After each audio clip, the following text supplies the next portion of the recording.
Hello and welcome to Mo Car Problems. I'm your host, Moses. I want to talk about a few things relating to cars: warranties, car repairs, repair shops, dealers, just a variety of different things. I've seen some videos where people talk about cars and maybe they have mechanical experience and some of them do not. They may be going based off of what people tell them or what they see. So, me, for example, I've been a mechanic for a couple of years. I worked at Ford, I worked at CarMax. I also was at a manager at a transmission shop for a short period of time. I worked on GSC equipment for the airport, which are the tugs that pull the luggage and pull the planes. I was an automotive inspector. I worked at an auction company. So a little bit here and there when it comes to cars all over. Also a claim adjuster. I did that for a couple of years too, and I currently am a claim adjuster. I work for two separate companies doing different types of warranties. So I'm someone who has experience in the field in both as a mechanic and in the warranties. So I understand what's going on, why they deny stuff, why certain things do get approved, do not get approved. Also, when it comes to mechanics too, how they think, how they do stuff. So I wanted to help give you some insight on that kind of stuff. So I have a couple of points I want to go over, some notes. I'm not going to do a whole bunch in this video. I'm just going to give little bullet points just to give you a variety of topics of what I want to talk about in future videos. I'll probably make a whole video on, let's say, just car repairs. I'll make another video on just extended warranties, what that's about, things like that. So I'm just going to talk about the topics, and so you'll know in the future what the videos will be about. All right, so going out the gate, I'm going to tell you about my experience, where I come from. So I have 3 years experience in the field. 1 year I was at Ford. I went to college as well, and they took a Ford FACT training class. I have 11 Ford certifications for mechanic. I have a 609 AC license to do AC on cars. All 11 Ford certifications. I went to CarMax as well. I took 2 ACs, steering, suspension, and electrical, and 2 is required to become an ASC technician. If you have all, you're a master technician. So I'm an ASC certified tech. I worked at CarMax for 2 years as an ASC certified tech. Even though at Ford I was a lube tech, but since I had Ford certifications, I was allowed to do the warranty repairs for Ford. So I can talk about that a little bit later. Then also I was a claim adjuster for a company for 2 years. And then I worked for a different claim adjuster company where you do with automotive warranties. That's where I currently am now. So I was a claim adjuster for extended warranties for 2 separate companies. I'm no longer with one of them. I'm with a different company now. So there might be times where I might be, beating around the bush saying, "Oh, this is my past warranty. This is my current warranty company I work for," just because if they see this video, I don't want to say anything that obviously I could lose my job. So I'm not going to say the name of the job or the type of warranties they are at the companies. I'm going to not disclose that at all, but I'll give you the gist of how extended warranties work because a lot of them are very similar. So once you get the gist of how they work in general, you'll know how things go. Okay. I was also a manager of a transmission shop for a short period of time. Another short period of time, I was a GSC mechanic at the airport. I also did automotive inspections for an inspection company. And at CarMax, we also did auctions too. So a little bit of everything here and there when it comes to the car field. One thing I didn't really do is being a salesman or doing body work, like painting, things like that. But other than that, I did a variety of different stuff when it comes to cars. I try to do a little bit of everything. All right, so let's start with some topics. First thing I want to talk about is buying extended warranty. Again, I'm just going into brief little points. I'm not going to do a detailed video this video. Probably in the following, I'll do more in depth. So some things you should know about if you get an extended warranty. There are 2 types of warranties that are the main warranties you usually can buy. There's a stated and there's exclusionary. Exclusionary is like a little paragraph, and I'll say it covers all electrical and mechanical components except for the not covered section or the exclusion section. And that section will just be simple stuff, hoses, belts, anything to do with like collision, things like that is what's going to be in there. And then there's the stated contract. The stated one will list each individual part that it will cover. So it'll say engine, transmission, and then there'll be subsections. Engine, every single part of the engine they cover. Transmission, every single part of the transmission they cover. That doesn't mean they cover everything in the engine. No, they're picking which parts of the engine they will warranty. So for an example, if your car is having a misfire, it's running really, really bad, really rough, you have a shop look at it, they say, oh, your timing chain jumped and it's stretched. You need a new timing chain. Or maybe it got to so severe to the point where you need an engine, right? If the stated contract says timing chain, then you're covered. If they say, oh, your timing chain jumped because of the tensioner, the timing chain tensioner is what's the problem. If that stated contract does not say timing chain tensioner, just timing chain, you're not covered. You got to pay for a new engine out of pocket. So sometimes the salesman can lie and say, oh, this warranty covers everything. It's bumper to bumper. Read your contract. Doesn't matter if the salesman seems really nice or caring. Always read your contract.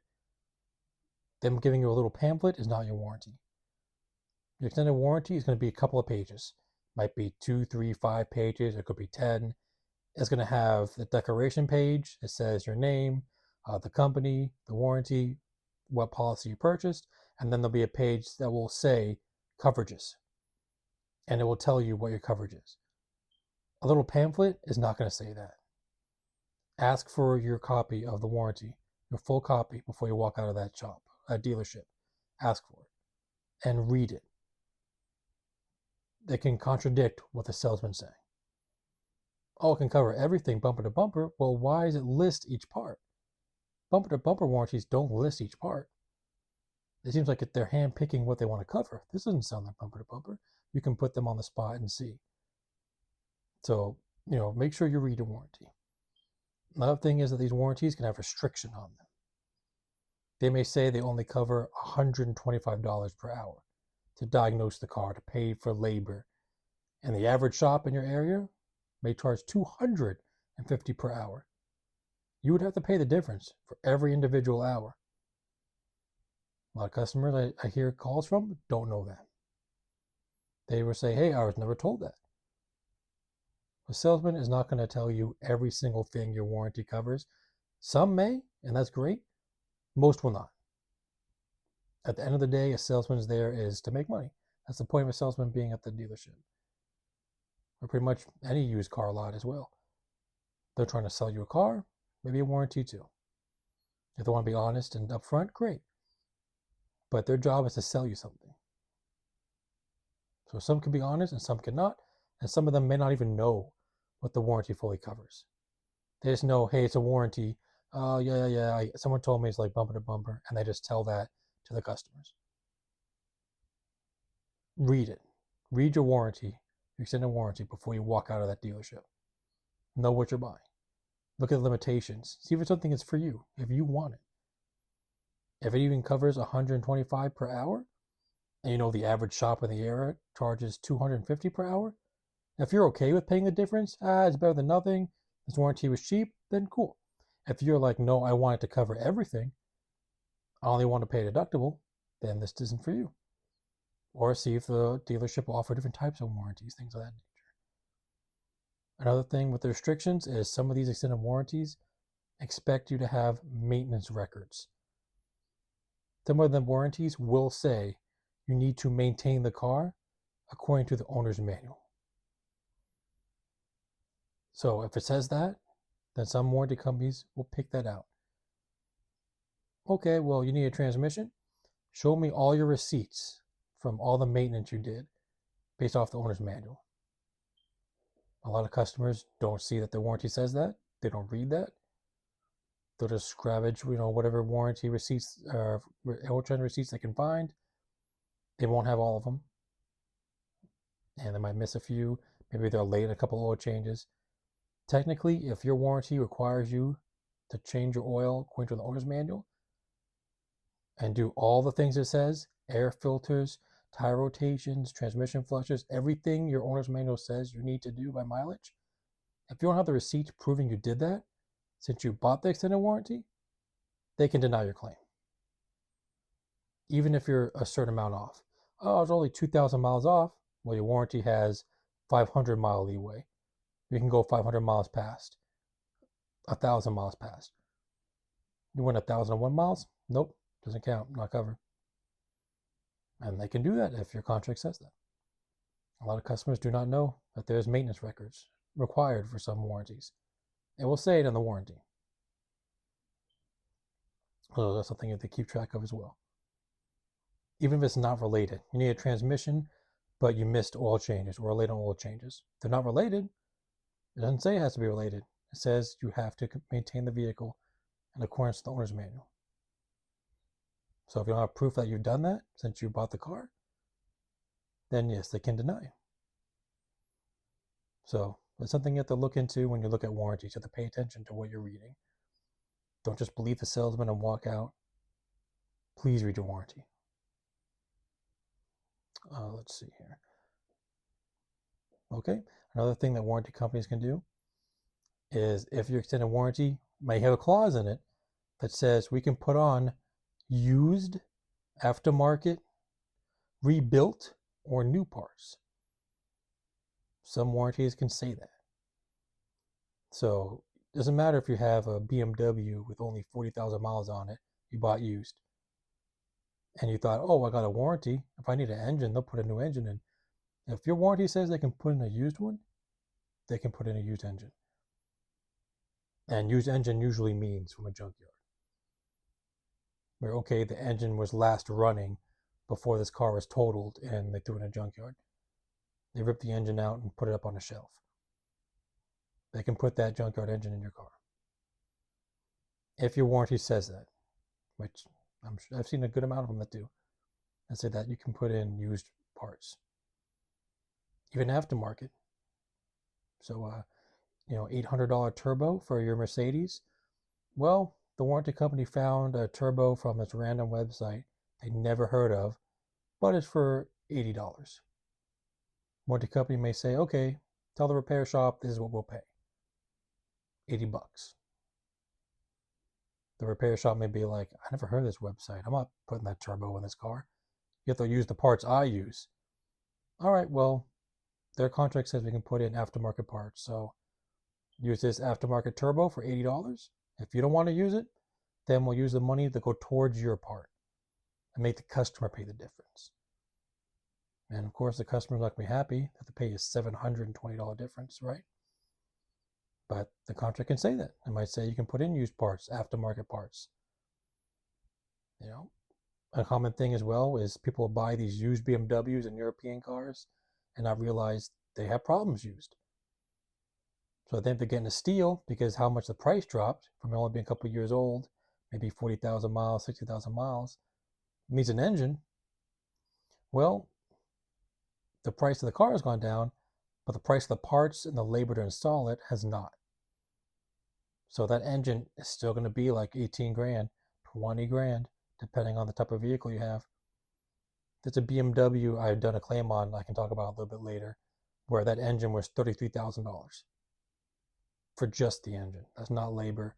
That's not the one-time use parts they try to charge you at BMW. And the warranty company's probably gonna be like, no, we're not doing that. We're gonna put in a used engine in this car. And of course, there's a risk putting in a used engine. It could have problems. You may have to go back to that shop again, and they may put in another used engine. Your warranty says they could, if it says they can put in used parts. So that's something to think about just when you look at your warranty. Another restriction, I've seen some warranties that have restrictions on where you can go. I've seen some that say if you're within 50 miles of the selling dealer where you bought the car from, you must go back for repairs. So unfortunately, I've seen times where the customer's 49 miles away. And yeah, we have to tell them they have to go back to the dealership. Either towed back, or if it runs, then drive it back. As long as it's not a safety concern, let's drive back. Like if it's sort of like an AC issue or something like that. But if it's something mechanical, like an engine or a transmission issue, then yeah, we recommend getting it towed back. And the warranty may have towing package on there. The towing may only cover $50. And you know a tow truck's not going to charge $50 to tow your car all the way back to the selling dealership 50 miles away or 49 miles away. You're going to pay out of pocket.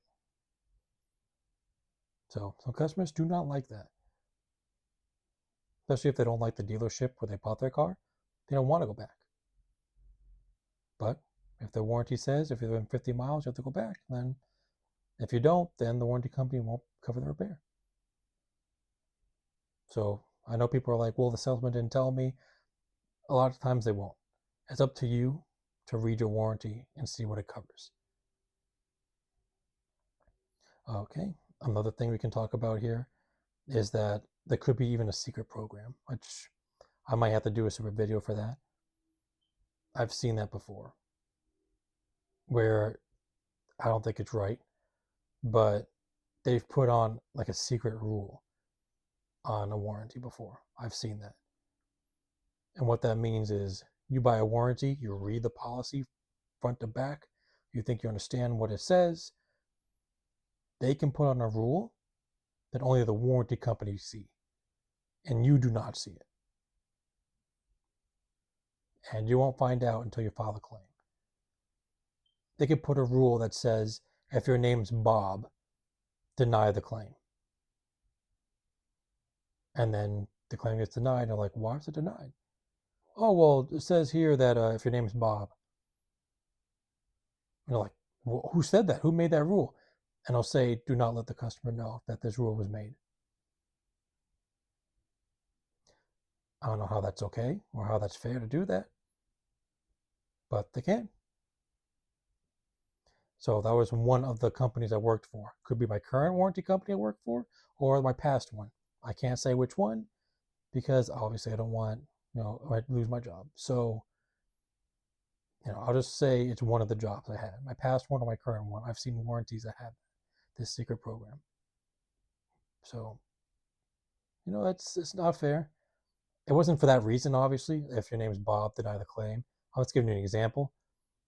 But one I have seen, it would say something like, if the claim's over $1, have it reviewed by this agent. And then that agent has so many claims he has to review, you could wait days, maybe even a week, 2 weeks for them to review the claim. And the shop could be like, we got the parts in stock. We can fix this car in an hour. Just approve it. Nope, this agent has to approve it. Hope he's on vacation, so I gotta wait 5 days, And unfortunately, you have to suffer and wait until they get around to it. And it won't be on your warranty. It's like a little secret program. I don't think that's fair. I don't like that at all. But I don't write the contracts. I can't make the rules, right? So it's just something to think about as well. Okay. Another thing to talk about is pre-existing. If a claim's ever been denied for pre-existing, what that means is they determine that the issue happened before you bought the car. And the warranty companies will not cover that. I'll give you an example. If you buy, let's say you buy a car and within 10 miles, you need an engine. You're most likely going to think, there's no way this just happened. The dealership I bought the car from must have known this car had engine problems. They must have hit it before I bought it, right? It's a different story if you went 800 miles, 2,000 miles, and need an engine. Oh, okay, it's bad timing. 10 miles? This is a problem that occurred before you bought the car, right? So problems that happen before you bought the warranty, they consider that pre-existing issue. It happened before your warranty. So warranty companies will not cover that if they determine that's the failure. Oh, this failure happened before you bought the car. We can tell. There's no way there's this much damage in this short amount of time. And the reason they do that as well is, I'm sure, to keep the used car dealerships and new car dealerships even that sell used cars in check. Otherwise, they can go to a junkyard, get the car barely running, just enough to sell it, and then go, use your warranty. They'll cover it. So this is to stop that from happening. All right. Another thing that they may do is something called a tear down.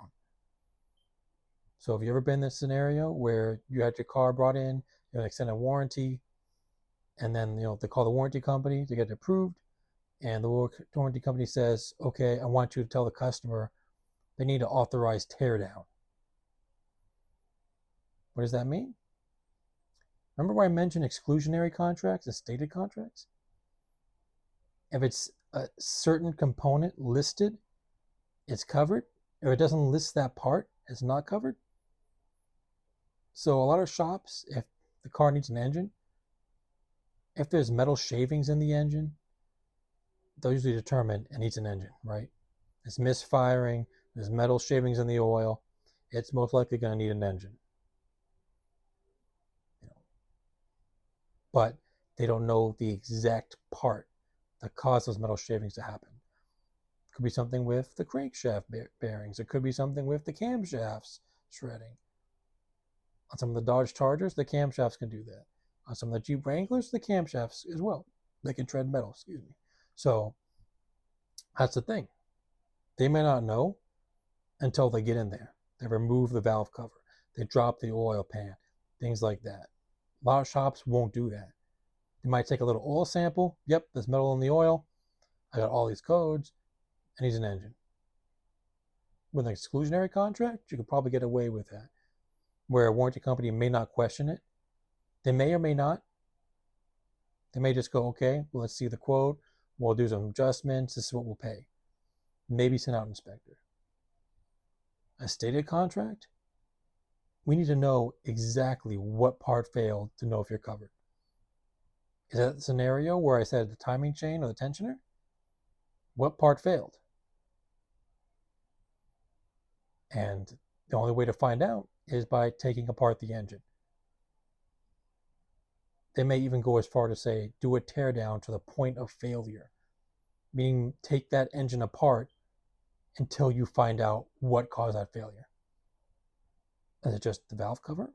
Or is it tearing apart this block down to the bare block where you see the pistons to find that's bad? Why do you need the customer's authorization? Because if they find out that that part that failed is not listed on your stated contract, the customer has to pay for that tear down or ripping apart that engine. Doesn't seem fair, right? If it's a stated contract, they can do that. They can say, hey, tell the customer he needs to authorize the tear down to find out the failure so we can know if it's covered. So unfortunately, it's happened where customers had to pay for the tear down because the warranty company didn't pay for the repairs. That's why they do it. So another thing I want to talk about in the future about car auctions. I worked at CarMax on the production side. Maybe they buy cars from auctions, from people trading them in, whatever the case may be. I inspect them, put in the parts they need, put on the new parts. It goes through the checks and balances through the other departments, and then it gets sold, right? But once a week, they would do auctions. And it's been a while since I worked there, but if I remember correctly, what it would be is every Wednesday, they would do car auctions. And those auctions would be if the car was over $80,000. They may consider it a high risk. They don't want to sell it. They'll do a little auction, a CarMax auction.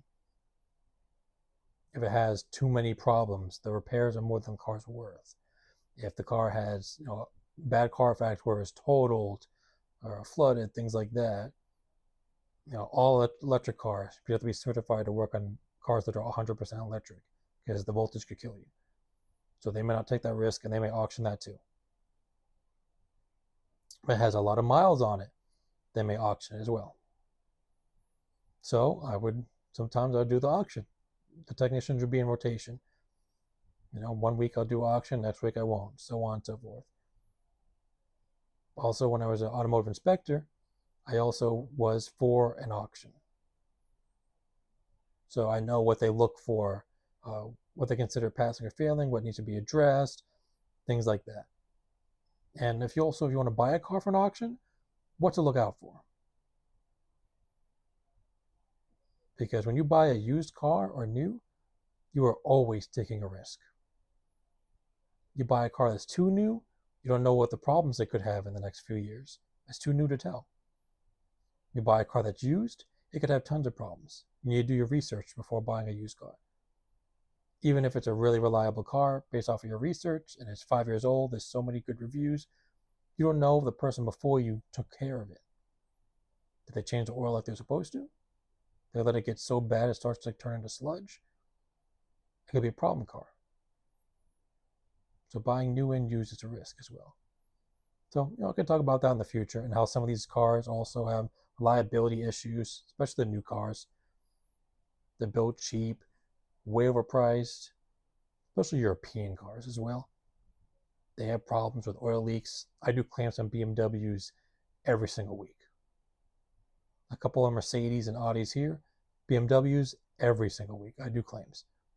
Valve cover gasket leaking, front differentials, transfer case problems, engine problems, over and over and over. So I know they have problems. And it doesn't seem to matter. X1s, X5s, X3s, 525i's, M5s, problems. So I know it might be your dream to buy this luxury BMW that's on sale, but there's a reason why it depreciates over time very quick. They're very expensive to fix. So I can talk about that in the future, about car videos. Also, repair shops. Another topic I want to talk about is repair shops in the future. I worked for Ford and I worked for CarMax. At Ford, when I was Ford certified, so I took the college classes, the Ford Fact training classes. Technically, you need to have Ford certification to do any Ford warranty repairs. And the Ford dealership I worked for didn't have, none of the technicians had it. Now, granted, they had ASC certifications, the mechanics, but they didn't have Ford certifications. But they're like, if warranty work needs to be done, what are they supposed to do? So they just had the mechanics do it anyway. But since now I'm there, even though I was hired as a quick lube tech, because they weren't hiring mechanics yet, I still was doing some of the mechanic stuff, including the warranty repairs, because I had the certification. And warranty repairs pay awful. When you work at a repair shop, most shops pay flat rate. That means they pay you per job. So like a waiter where, you get paid $2 an hour plus tips. If there's no customers, you only get paid $2 an hour. Mechanic is you get paid per job. So if there's no work, you get no pay. None. Plus, when work does come in, they decide what you get paid per job. So it might take you 3 or 4 oil changes to equal 1 hour's worth of work. And sometimes it could take longer than that. You have to go get the car, find out where it's parked, bring it in, do a free visual inspection, go to the parts department, hope there's not a line of mechanics waiting for parts too, put everything together, let the service writer know, hey, they need an air filter, whatever the case, wait for them to give you the okay or no, put it back together, put in your inspection report, hey, customer needs air filter, they declined, put the car back out to the drive. Doing that over and over and over again, trying to do it as fast as you can within the hour so you can maybe break even. An hour's worth of work within an hour. And sometimes it takes longer. It might take you an hour and 20 minutes. But you only get paid a certain amount. A lot of mechanic shops pay flat rate.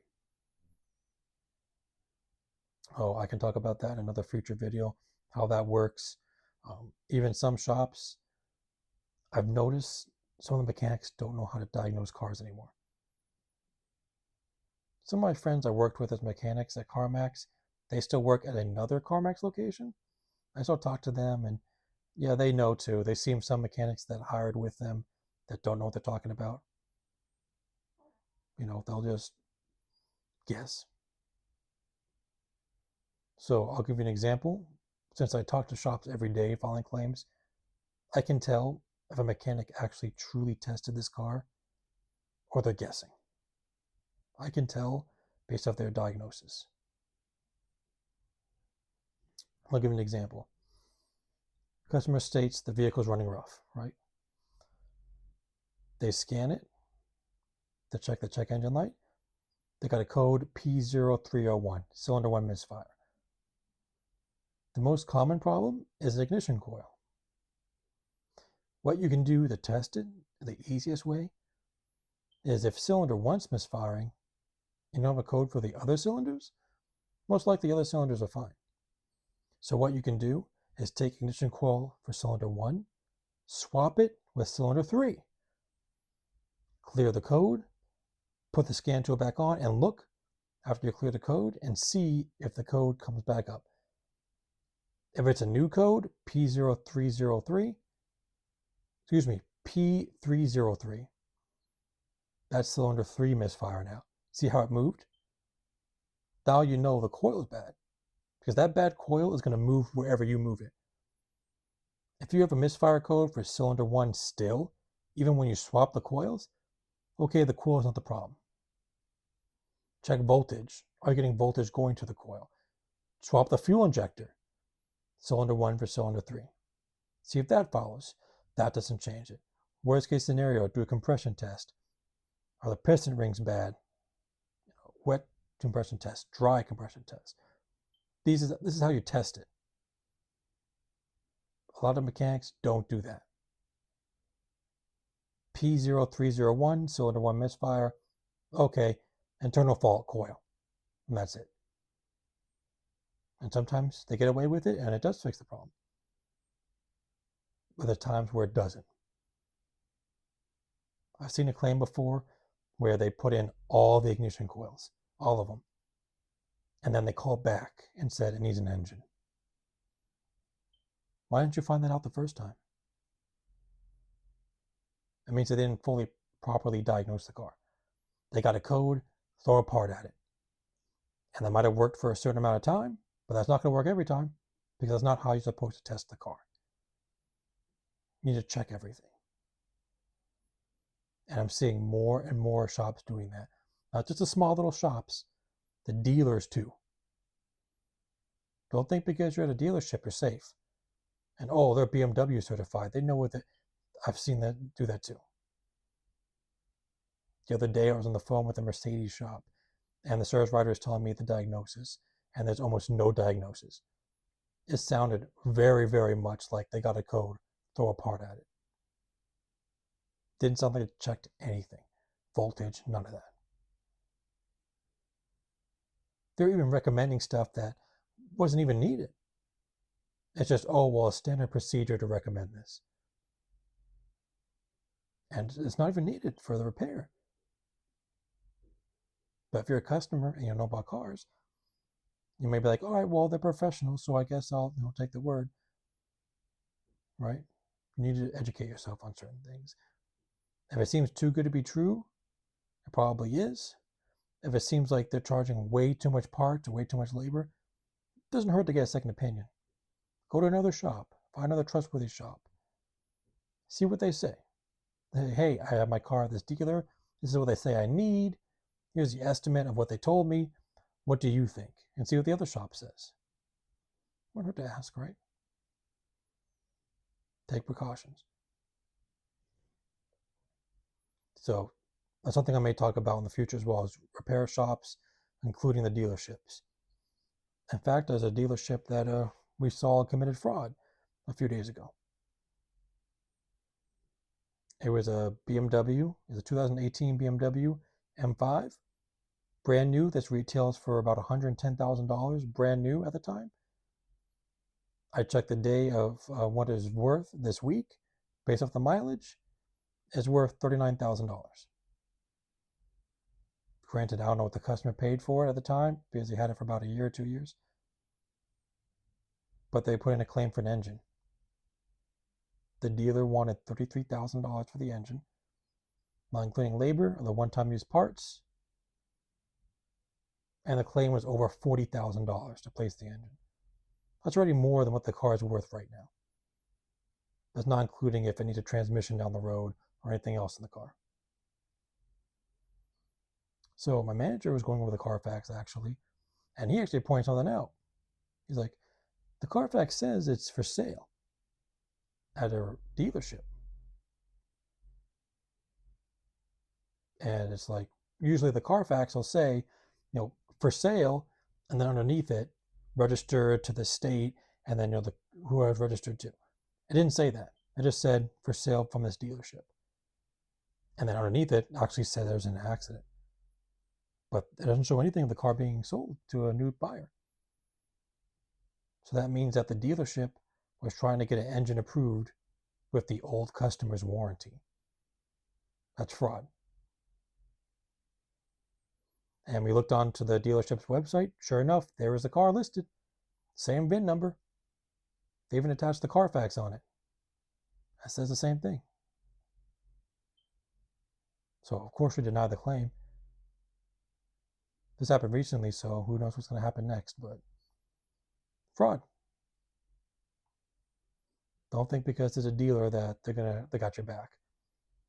Some shops can be very honest, some dealers can be, some cannot be. Mechanics, salesmen, dealerships, don't assume that they always have your best interest at heart, because a lot of times they don't. They're there to make money at the end of the day. So you need to take your precautions. So I can talk about that in the future as well, more in depth about it.